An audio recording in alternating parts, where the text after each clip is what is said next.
कृषि कानून के खिलाफ सिंघू बॉर्डर पर जारी किसानों के आंदोलन के दौरान शुक्रवार देर रात अचानक अफरा तफरी मच गई। किसानों ने आंदोलन स्थल से एक संदिग्ध को पकड़ा जिसे कथित तौर पर शूटर बताया गया। पकड़े गए शख्स योगेश ने दावा किया कि उसके कुछ साथियों ने 4 किसान नेताओं की हत्या की योजना बनाई थी। योगेश ने बयान दिया था कि किसान नेताओं की हत्या करने का निर्देश उसे सोनीपत के राई थाने के एसएचओ प्रदीप ने दिए थे। एक संयुक्त किसान मोर्चा द्वारा प्रेस कॉन्फ्रेंस करके एक युवक local police Kundli police station SHO Ravi inspector उसको हैंडओवर किया गया था और उसके प्रेस कॉन्फ्रेंस के दौरान उसमें काफ़ी कुछ डिस्क्लोजर्स जो उस युवक द्वारा किए गए थे और कुछ एलिगेशंस किसान संगठनों द्वारा उसमें लगाए गए थे, जिसमें प्राथमिकता से सबसे पहले ये एलिगेशन था कि उसने आर्म्स वेपन्स वगैरह इस आंदोलन के अंदर सप्लाई किए हैं और इस आंदोलन को के अंदर विघ्न डालने के लिए किसी ने उसकी टास्किंग की है। दूसरा कि कुछ दिन पहले कैमला के अंदर करनाल के अंदर सीएम साहब की रैली, सीएम हरियाणा की रैली को डिसरप्ट करने के अंदर इसका रोल था। तीसरा जो रिजर्वेशन एजिटेशन था 2016 की फरवरी का, कि उसके अंदर भी इसका रोल था। तो इन तमाम एलिगेशंस के ऊपर हमने कल जब जैसे ही हमारे को युवक ये हैंडओवर हुआ था तो हमने एक खास टीम बना के डीएसपी विपिन काद्यान, एसएचओ कुंडली इंस्पेक्टर रवि और सीआईए 1 इंचार्ज इंस्पेक्टर रविंदर के अंदर के साथ हमने एक टीम कॉन्स्टिट्यूट की थी और इस पूरी टीम ने पूरे जितने भी फैक्ट्स सामने आए थे उनके ऊपर अच्छी तरह से इन डेप्थ जाके जांच की। अभी तक की जो प्रिलिमिनरी जांच हुई है उसमें ये चीज़ें आई हैं कि सबसे पहले जो एलिगेशन था कि कोई एसएचओ राई इंस्पेक्टर प्रदीप का एलिगेशन था कि जी कोई किसी उसने उसकी टास्किंग कर रखी है।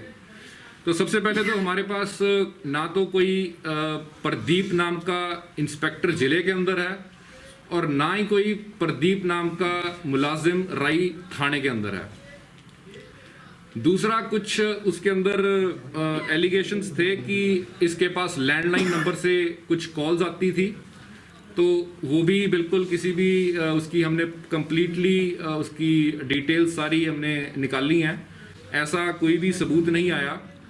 जब 10 तारीख को सीएम साहब की रैली करनाल के अंदर हुई थी उस टाइम पे भी ये वहाँ पे हाजिर नहीं था और ना ही किसी करनाल के व्यक्ति के साथ इसका संपर्क था। और पिछले हमने लगभग 4 महीने की इसकी पूरी एनालिसिस किया है, ये किस किस के संपर्क में आया, तो कोई अभी तक इन चीज़ों के ऊपर कोई ऐसा सबूत नहीं आया जो इन चीज़ों के ऊपर कोई मोहर लगाए या पुष्टि कर सके। वहीं अब इस पूरे मामले पर सोनीपत के पुलिस अधीक्षक जशनदीप सिंह रंधावा ने कहा कि राई में प्रदीप नाम का कोई एसएचओ नहीं है और न ही जिले में है। एसपी के मुताबिक मामले की गहराई से जांच की जाएगी, लेकिन बीते दिन योगेश ने राई थाने के जिस एसएचओ प्रदीप का नाम लिया है उस नाम का कोई पुलिसकर्मी पूरे जिले में नहीं है। उन्होंने बताया कि किसान मोर्चा का कहना था कि योगेश के पास लैंडलाइन नंबर से फोन किया जाता था, लेकिन ऐसा कोई सबूत नहीं मिला है। करनाल को 10 जनवरी को ही सीएम मनोहर की रैली में भी ये युवक मौजूद नहीं था और न ही करनाल के किसी शख्स से कोई संपर्क में था। हमारी द्वारा कोई भी वीडियो ऐसी बनाई नहीं गई, ना ही हमारी तरफ से कोई। अब मेरी तरफ से तो पहली ऑफिशियल पुष्टि जो अभी तक की इंक्वायरी हुई है आपके माध्यम से की जा रही है। वीडियो बाद में वायरल हो रहा है, उस दौरान की वीडियो है, तो उससे तो यही लग रहा है कि बाद में बनाई गई है।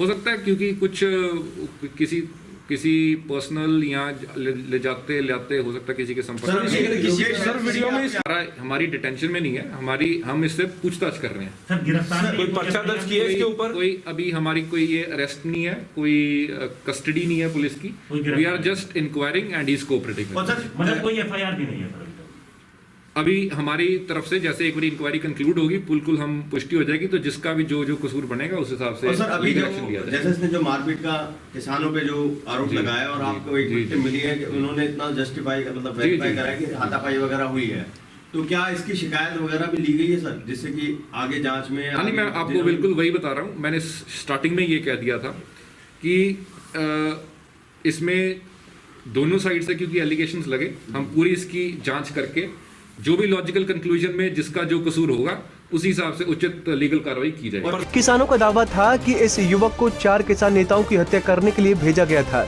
जिसकी तस्वीरें भी उसको दी गई थी, और ये सब करने के लिए उसे कहा था हरियाणा में राई थाना के SHO प्रदीप सिंह ने। लेकिन SP का साफ तौर पर कहना है कि राई थाने में तो कोई प्रदीप ही नहीं है। इसके बाद तो पूरा मामला ही संदिग्ध हो गया और फिर एक बार ट्विस्ट आ गया। हरियाणा पुलिस ने आरोपी युवक का एक वीडियो जारी किया है जिसमें वो अपनी सारी बातों से मुकर गया। फिलहाल पुलिस मामले की जांच कर रही है और ये जानने की कोशिश कर रही है कि क्या वाकई ये शख्स सच बोल रहा है, अगर नहीं तो किसके कहने पर ये झूठ बोल रहा है। सोनीपत से पवन राठी, पंजाब केसरी TV।